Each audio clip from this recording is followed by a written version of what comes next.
am solo bi muy def ci élevage ñuy nuyu it suñu kilifa yi fi nekk muy ku ci mel ni Père Alioune Sarr ñun lépp lu ñuy def dinañ ko ci boole ndax dañu fekk mu taxawal élevage fii ci Fatick suñ bëggee xar moom bokk na ci ñi nga xamante ni ñoo ko waral moo tax tey ñu jël ko def ko suñu parrain d'honneur indi ko fii te saa su ne incha allah at bu nekk dinañ ko bëgg di indi ndax suñu papa ju baax la bu def lu rëy rëy ci élevage ma jógee ci loolu. di sant di gërëm koo xamante ni liggéey moo ko fi indi woon mais ñun ñii ñëpp tey man su ma duggee ci élevage moom daf see def lu rëy parce que lii ñu fi taxawal nii ñoom ñoo ko fi taxawal ba ñun ñu mën a gis ko gis ni élevage am na njëriñ ñu ñëw dugg ci kooku su ma ko bëgg a waxee maa ngi bëgg a wax le procureur Issa Ndiaye ñu ngi koy gërëm di ko sant bu baax a baax di sant di gërëm association yi nga xamante ni ñoo jógee ci biir Sénégal yëpp bëgguma lim mais région yëpp association yëpp ñu ngi leen gis tey ñu ñëw taxawal ñu jàppale ñu accompagner ñu bañ mën a def lii nga xamante ni moom lañ def Fatick maa ngi leen di gërëm di leen sant di leen wax ni ñu ngi leen di jox gannaaw te ñu ngi leen jox bopp te ñu ngi seen gannaaw bu baax a baax su ma jógee ci ñooñu ma wëlbatiku nag monsieur le ministre ci gan yi nga xamante ni am nañ ko tey muy suñu ministre de tutelle mu nekk fi ne ministre de l'élevage su fi toogee tey war nañ ko wax ni suñu réaliser lii ñi ko waral war nañ ko wax mu xam ko xam ni ñooñu élevage soxal na leen te ñu ngi siy jàpp loolu su ma ko waxee maa ngi tudd suñu parrain yi nga xamante ni ñoom ngeen gis soo leen toppee biir bi si biti ñoom ñëpp ñu ngi si ñu def leen si ñoom ñoo jàpp si bis bi ba bis bi mel nii ñu ngi leen di gërëm di leen sant ñooñu tey mën nañ si turam mën nañ si wax le DAGE El Hadj Souley Ndeye Amine opératrice économique DAGE Bamba Sarr di si tudd ñoom Thérèse Faye ak ñeneen ñi si nekk ñëpp ñu ngi leen di gërëm di leen sant waaw di dem nag si association regroupement des éleveurs de Fatick monsieur le ministre regroupement des éleveurs de Fatick dañoo ñëw si jamono joo xamante ni dañoo gis ni élevage dafa sooxe fii si dëkk bi muy ay ndaw ñu am fula ñu bëgg élevage si lañ ne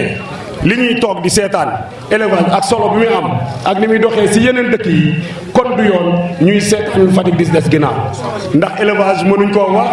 te tudduñu Fatick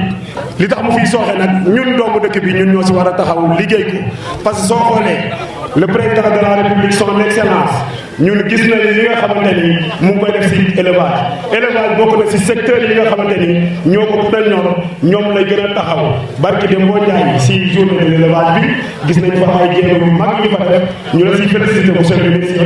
si sa liggéey bu am solo ba yaa ngi koy def si élevage ñun nag si loolu lañ doxee ñu ni pourquoi pas Fatick mënut a taxaw fi nga xamante ni moom la yeneen dëkk yi taxaw ñu jóg taxawal regroupement des éleveurs de Fatick ñëw waxtaan seeg suñuy kilifa ku si mel ni le ministre Matar Ba moom nga xamante ni tey moom duñ ko natable ak leneen ñu leen koy wax tey dañuy dox si dëkk bi ñu ne li ngeen def naka ngeen def ba réaliser ko mais ñu leen di wax ni ay ndaw ñu am ful ak fayda xam fi ñuy teg seen tànk yor projet bu normal ñëw tegal ko suñuy responsable ñu xool ko xam ne am na si njëriñ si dëkk bi am na njëriñ si ndaw ñi. dafa ñëw pour benn objectif bi jiitu mooy Sénégal na atteindre autosuffisance en mouton surtout en mouton de tabaski. Si on sait que il y a beaucoup de centaines voire beaucoup de dizaines voire des centaines de milliards yi nga xam ni day dem bitim réew si mbirum xaru tabaski yooyu mu am si vision bu baax vision boo xam ni jàppale éleveurs yi jàppale secteur privé pour que ñu atteindre ko parce que objectif boobu secteur privé rek moo ñu mun a jàppale ñu atteindre ko du maye ripaas moo ñu koy atteindre loo du maye ngooñ wala leneen mais ay financement yu dëgër la accompagner ay éleveurs yu ko gëm yi nga xam ne am na ay ferme gëm ko noonu lañ ko mën a réaliser donc di sant également di nuyu suma frère suma grand frère le ministre Matar Ba bi nga xam ni aussi man xam naa ni ku bëgg élevage la fii ko mun a wàcce tuuti donc ku bëgg élevage la parce que monsieur le ministre Matar Ba aussi bi ñu xamante ci mbirum xar la dañu toog benn guddi à la veille de la tabaski toog nañ presque pendant 1 heure de temps di discuter autour de l'élevage ma xam ni kii ku bëgg xar la ba ma promettre woon ko sax ma ne ko bis booy demati Fatick wax ma ñëw visiter sa ferme ñu xool comment on pourra collaborer donc su fi teewee tey c'est pas le ministre kese moo fi nekk c'est pas le maire kese moo fi nekk mais c'est aussi l'éleveur moo fi nekk di lay jaajëfal nag monsieur le ministre si ni nga jàppalee suñu xarit yi wax nañ ma lépp si li nga leen jàppale mu doon loo xam ni vraiment lu ñuy rafetlu la parce que lii bëgg nañ ko dans toutes les régions autorités yi fa nekk jàppale éleveurs yi ñuy si seen i activité parce que activité bi dara gënu ko ay éleveurs yu nekk seen kër jël seen i économie jël seen i lu ñu am yëpp investir ko si ay jur liggéey ba telloo benn niveau ñëw di koy wone pour ñëpp gis ko nit yi nar fi ñëw c'est sûr que tey jii suñ fi génnee on va créer d'autres éleveurs à Fatick parce que bëri na ñu fiy ñëw tey jii xamuñu woon ne lii am na biir Fatick bëri na ñu fiy ñëw tey jii fii la ñuy jaaree nekk ay éleveurs parce que fii la ñuy jaaree bëgg élevage loolu mooy njëriñu foire yi loolu lay njëriñ du ay caaxaan kese foire yi liggéey la c'est un lieu d'échange su jaaykatu aliments yi nekkee fii wala yenn entreprises yi nekk fii vétérinaires yi nekk fii dina am waxtaan seen diggante bi nga xam ni su fi éleveur ñëwee su waxtaanee ak ñoom dina ko yee si mbir yu bëri dina ko yee si naka lay fajee xaram dina ko yee si naka lay joxe lekk dina ko yee si nan lay def par exemple pour am financement dina ko yee si nan lay def pour améliorer son cheptel donc également am mbégte toujours parce que tey c'est une belle journée pour moi c'est une journée de retrouvailles avec mes frères avec mes amis je suis heureux de retrouver mon grand frère mon ami mon mentor docteur Alioune Sarr bi nga xam ni man daf ma inspiré ci sama élevage xëy na docteur peut-être fàtte nga ko mais yàgg na peut-être ça fait plus de 20 ans bi may nekk ci suma benn liggéey bi nga xam ni mun naa wax benn expérimentation rek la woon dama dem ba ci biir ba gëstu ni laadum c'est un sujet amélioré laadum toabeer la bi ñu amélioré lan lañ ko amélioré dañuy jël moromu toabeeru Mauritanie amélioré ko jël bali raxsir amélioré ko ma gis ni liggéey boobu baax na mais war nañ ko mën a def d'une manière beaucoup plus professionnelle liggéey boobu nag ma song ko bi ma ko songee y avait beaucoup de critiques mais moom docteur Alioune Sarr bokk na ci ñi ma dooleel ci liggéey boobu parce que benn ñëw na suma gétt fekk fa métis yi nee ma suma rek yaa ngi def liggéey bu baax te li ngay def maa ngi la ci encouragé te bu la ci kenn découragé nit yi dinañ la wax ay métis nga yor ay yaa ngi métissé yaa ngi mélangé mais xamal ni yaa ngi ci yoon bi parce que man mii docteur bi ñuy coow y avait un géniteur à l'époque au début des années 2000 à la fin des années 90 bokkoon na ci géniteur de référence bi ñu doon woowee docteur mu ne ma géniteur boobu ñu naan docteur man maa ko juddulee te yaayam métis la ma ne ko ah bon ma ne kon c'est fini li fi ma nekkoon dinaa si mooy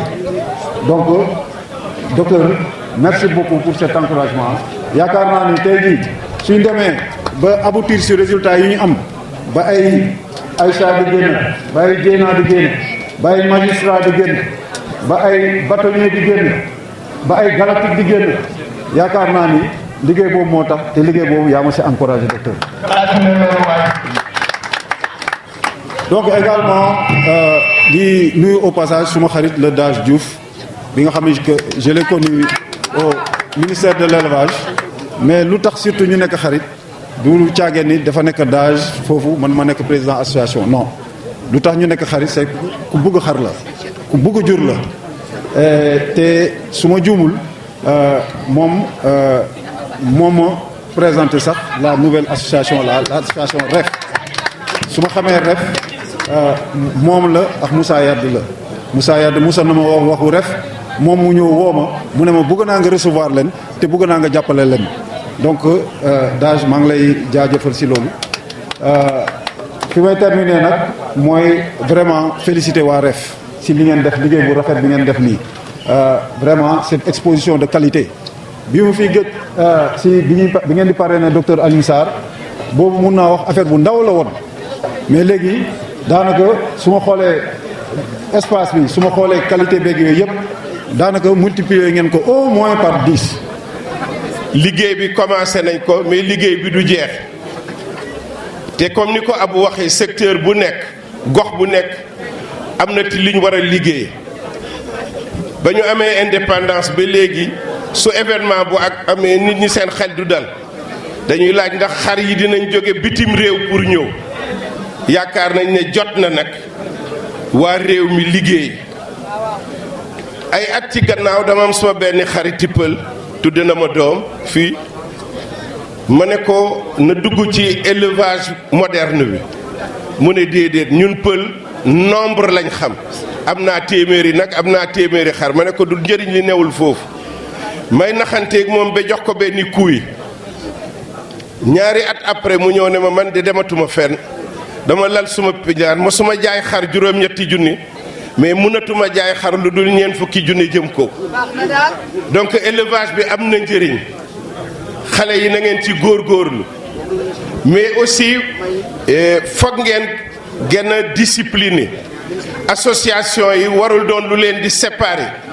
mais dafa war loo xam ne daf leen di war a gën a boole parce que su association yi gënee bari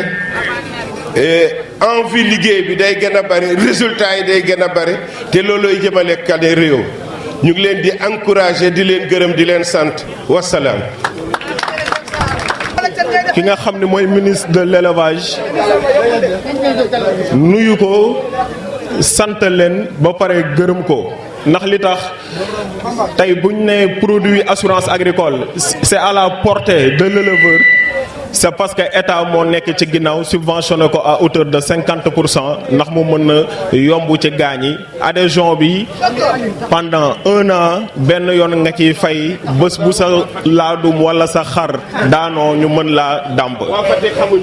monsieur le ministre du sport aussi ñu ngi lay nuyu bu baax a baax a baax di la ne Fatick dalal nañ ñu toppatoo nañ ñu bu baax a baax ba ñëwee ba léegi gisaguñu lu ñu metti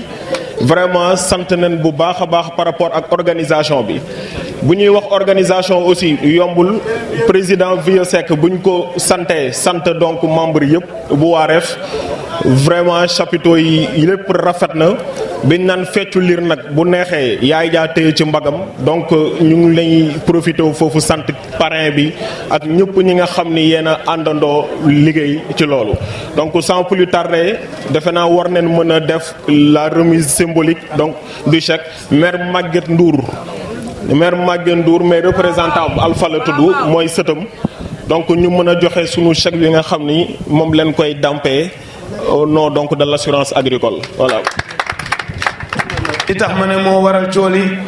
mooy monsieur le ministre Matar Ba di doomu Fatick yàgg jàpp ci réew mi waaye yàgg jàppale dëkkam ndax booy dégg nit di ko dégg ci mbaax bu yàggee ci moom rek dëgg la. allo yàgg nañ ko.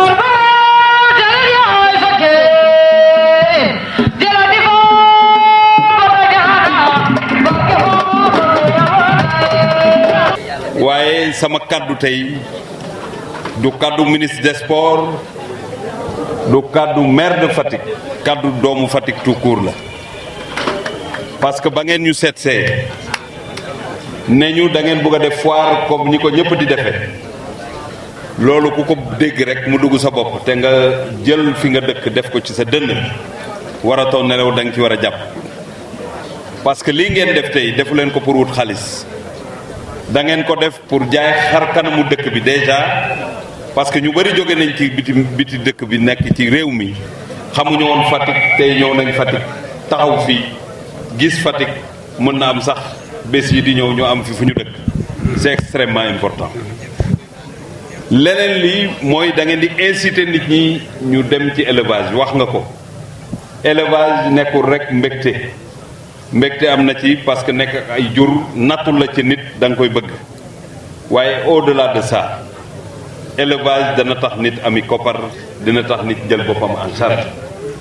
kon liggéey du question rek dugg ci bureau waaye nit mën naa jógal boppam def ay activité am ci dara moo tax ba ngeen ñëwee ñu am ci yeen respect bu mat sëkk parce que yéen ñi ñëw yëpp kenn ci tàllalu loxo da ngeen nekk ci seen activité muy métti muy neex ngeen téye ci loolu tax may inviter les fils et les filles de Fatick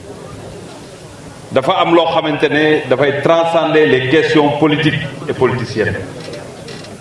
lépp lu nit di def te mu nekk njëriñu Fatick ku nekk da cee war a dugal loxoom parce que loolu moom mooy tax Fatick dox tey sagal ngeen seeni mbokk sagal ngeen waa Fatick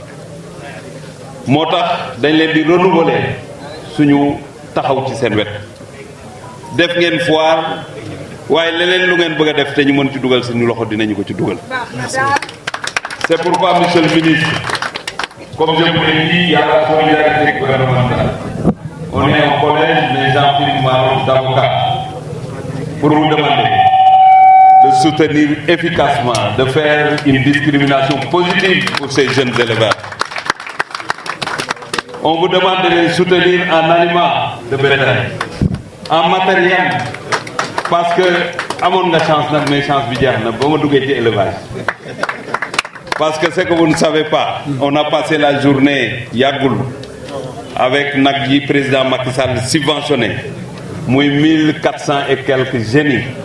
ñoo xamante dañu ñëw di def 25 litres minimum meew par jour fa lañ yendu keroog laa dugg ci mbir yi dinaa leen wax nag li tax ma dugg ci mbir yi abu jatoon na ma ba xaw maa jàpp mais comme dama dawoon gisatuma jat bi xaw a yolom mais bi man yendoog moom je n'ai jamais vu un ministre aussi passionné booy dénkaane da ngay dénk nit lu mu bëgg c'est un ministre qui aime l'élevage c'est un collègue mais je dois pour la vérité dire que je n'ai jamais passé la journée avec un ministre aussi engagé que Ali Seck. Il avait les directeurs nationaux, les techniciens à ses côtés, mais c'est lui qui faisait le cours magistral. Il nous parlait, il nous a sensibilisés. C'est un bon commercial. Et c'est ce jour-là que j'ai pris la décision de faire mon initiation et je serai parmi les éleveurs de Fatick. Je ne serai plus parrain, mais je serai acteur principal et je serai parmi vous pour relever les défis de l'élevage de la région et de la commune. fi nga xamante ne nag fa lay jeexale mooy le docteur Alioune Sarr. Je voudrais ici ci Sine gi ñu nekk rendre ko un hommage mérité. C'est quelqu'un qui a aidé son pays parce que être président du CNG de lutte c'est du bénévolat amul luñ la ciy fay nga yor ko ay ñaar fukki at ak lu tegal dégg ci lu ne mais nga gëm ndax sa dëkk ndax sa réew lenn li may seedeel waa Fatick nag mooy 2014 la bëggoon dem mais ba ñu ma nommé la xam ne mënta dem mënoo nekk fenn muy métti nekk pression ñu nommé sa jarbaat nommé sa koo dëkkal muy ñëw nga jël say bagage dem loolu séeréer mënu ko parce que séeréer du wor séeréer daa am engagement mu toog xaar ma ñu ànd ay années et des années il a fait de la lutte sénégalaise ce qu'elle est devenue aujourd'hui donc ñun waa Fatick war nañu fier ci moom surtout ndaw ñi ko xamul identifier le sachez que c'est un modèle et il sera toujours à notre côté il n'a pas quitté la lutte parce que moom moo yore tout ce qui est développement de la lutte traditionnelle ci fédération internationale de la lutte donc moom mooy représente le Sénégal il tient l'Afrique il tient toutes les disciplines yi nga xamante ne lutte traditionnelle donc vous faites une fierté pour nous vous êtes un exemple pour nous tey je vous rends hommage et en tout cas jàmm rek ngay am parce que nit ku baax du am lu bon. donc ngeen jiital ko day doon farata ci ñun ñu jàppale ko xale bu am yar la xale bu ñu am ci moom yaakaar la ci lu mu dugg na ci lu mu duggul nag kenn du ko ci dégg moo tax léegi Adja Ndeye Amy lay téye ko ci loxo parce que ñoo bokkul la gën defagul dara parce que da ngeen ko sas su ngeen génnee ci lii parce que élevage bëggul nga def lii nelew ñaari at balaa ngay defaat da ngeen di def lii suba ngeen xalaat leneen loo xamante dina jëmale yëf yi kanam su ko defee vous pouvez compter sur nous on vous accompagnera on sera à vos côtés pour que ñu mun def ay activités yu développer l'élevage maa ngi leen di sant leen gërëm. maa ngi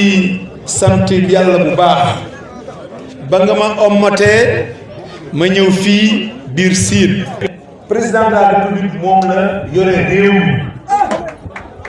ndax boo demee ku wax nga mën a wax dafay am solo trop ñuy am loo xam ne parce que li président de la république yéene def ci élevage yi ma xam dafa am solo dana leen ci bëgg a dégg tuuti rek ngeen nekk suñuy ambassadeur mën a àggale gis-gisu président de la république fa ngeen di dem di fa waxtaan ba ci quartier yi ba ci biir oto yi ba ci stade yi pour que kenn ku nekk bañ a umpale li mu def parce que wolof Njaay dafay wax ne loo umpale tudde ko tur te léeg-léeg da nga koy tuddee tur wu la neex wu bokkul ki nga xam ne moom wax ja tur ba mu ko tudde donc ngeen may ma tuuti rek ma résumé ko en 2 minutes malgré xat-xat mu ne donc il faut ñu baral jéego yi ci xalaatam mu ne nag mën nañ ko def ci ñeent benn bi gannaaw ba mu gisee ne dañu nekk ci réew moo xam ne nawet bu guddut donc taw bi du bari bu taw bariwut ñax du bari bu ñax bariwut jur gi li ñuy dundee dafay xaw di néew mu gis ne tamit feebar yi bari na di rey jur gi mu gis ne tamit ñi nga xam ne ñooy yëngatu ci élevage lëkkaloowuñ mu ne nag il faut que ci la génne le plan Sénégal émergent daal di nag am loo xam ne dama ko ci bëggoon a jukki tuuti mu ne nan la ñuy def pour mën a matale meññeent yooyu benn mu ne fokk ñu góorgóorlu ci dundu jur gi su mën a dund nag jur nag mooy li muy lekk ak li muy naan ndax nit ak mala ñoo yem ku lekkut naanoo li ñuy séentu ci ak yow bu fekkee ne ak jur la mënuloo ko ku lekkut mënuloo am yàpp ku lekkut mënoo am meew donc mu ne fokk ñuy jëf ay jéego ci loolu gis ngeen bu ngeen jëlee Podor ngeen xotti ko jaar biir département de Linguère dem ba Tamba tey ci tey damay jël misaal bu ndaw département de Linguère président Macky Sall entre 2014 ak 2020 gas na fa juróom fukki forage ak juróom-ñett tey ci àll boobu nga xam ne jur gi li ci ëpp fa la nekk mënuloo dox 5 kilomètres yoo xam ne gisuloo forage loola ma ngay màndal jur gi pour que ki dëkk Fatick sax bu soxlaa yàpp yu mën naa jël ci jur gu jógee foofu mu ne loolu nga xam ne mooy mbay mu bees mi xew muy li ñuy wax culture fourragère ala kulli xaal fokk ñu taxee ko parce que bu kenn nax boppam meew lu tax nawet Fatick ak foo mënti dem meew mi def naan xas ñax mu tooy maa tax bu ñu jógee ci nawet bi da ngay wër ba sonn doo am meew bi nga xam ne meew mu jërël li tax ñax mu tooy maa dem donc muy tekki ne tant que ñu ngi am ñax mu tooy di ko jox jur gi dana gën a mën a am meew ci gis-gam ci xarantee mu ne damay tëgg benn programme culture fourragère boo xam ne damaa bëgg fu waay mën a toll ci Sénégal ñu koy def pour que nga xam ne xale yi mën nañ cee am ndaw ñu xëy mais également mën nañ ci dundal jur gi ñun maa ngi directeur de l'élevage ñoo ànd mi ngi ni toog mu jox na projet boo xam ne ñuy accompagner ñi nga xam ne tey dañoo bëgg a dugg ci culture fourragère ñu jàpp leen ci ay semences ñii ñu jàpp leen ci ay grillage yoo xam ne war nañ ko mën a wërale seen tool ñii ñu jàpp leen ñu former seen i ñi nga xam ne ñoo fay liggéey pour jox leen xëy waaye tamit pour que élevage mën a am loo xam ne moom lay jur gi di dundee loolu ku ko def lépp volet bi nga xam ne mooy alimentation du bétail yaa nga ca waaye doyut lii may wax nag docteur mii moom a gën a xam nit bu feebaree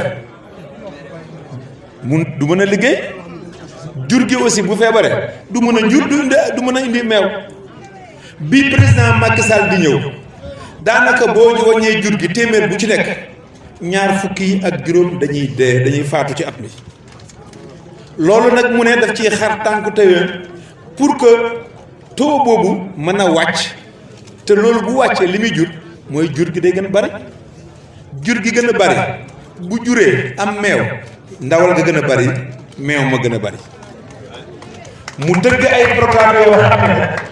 daal di commencé daal ci gis-gisam ne comme vaccin moo doon manqué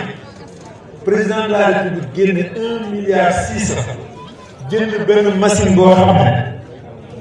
li ko itteel nekkut lenn lu togg ay garab mu jox ko waa ISRA tey buñ daan togg garab ci benn waxtu lim mën naan togg ci mën nañ koo def fukk loolu mooy vitesse pour que garab googu gën bari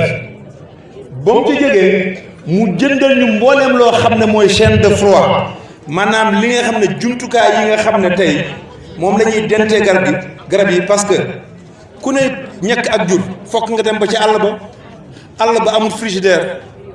amul congélateur waaye mu jëndal ñu ay kàggu yoo xam ne c'est réfrigéré ñu garder ci vaccin yi dugg àll bi def fa ay fan ban mën a jur pingu jur gépp le 26 octobre bi passé la ñu lancé campagne nationale vaccination ci Sénégal gépp ma koy yëgal en même temps comme maa ngi Fatick mbooleem ñi nga xam ne ñooy éleveur nekk ci région de Fatick jokkoo ak suñ inspecteur bu régional bu Fatick parce que jox nañ ko ping yi jox nañ ko am na calendrier boo xam ne war naa ping jur gi nekk ci région bi yépp ci ñeenti maladie yoo xam ne ñun ñoo leen jël en charge loolu tey fi may waxanteeg yéen la nekkoon wonni na li nekk tey mooy avec le président Macky Sall rawatina cette année bi ñuy commencé campagne nationale de vaccination garab yi ñu soxla yépp jënd nañ ko ba batale na ko donc président Macky Sall mu ne des na de loolu lépp nag tant que amuñ xar yoo xam ne wala nag yoo xam ne seen bind mooy tax ñu gën a mën a jur gën a mën a am ndawal day yéex ba léegi ndax xar yi nga xam ne mooy sunu local yi te yàlla dénk ñu ko maanaam seenub yax dafa tuuti comme seenub yax dafa tuuti nag li muy mën a yenu ci ak ndawal du bari mu ne dugal nag insémination artificielle pour que ñu am xar yoo xam ne tey seenub yax day gën a gudd gën a yaatu gën a mën a am kàttan pour am ndawal gi war waaye tamit gën a am meew loolu mooy indi lii ngeen di def nii tey loolu mu ne nag doyut ma ne ko président ak lan mu ne ma monsieur le ministre loolu lépp nag ay nit rek ñoo koy def nit ñooñu nag buñ organisé wut dara du sotti mu ne la donc nañu organiser ñooñu organisation des autres professionnellement ñu nekk benn ndax nag gis nga la góor ga waxoon rek mooy dëgg genn góor gu sant Njaay dafa dem marché jënd saako ceeb war ko yóbbu këram diggante marché ak këram mën na 2 kilomètres mu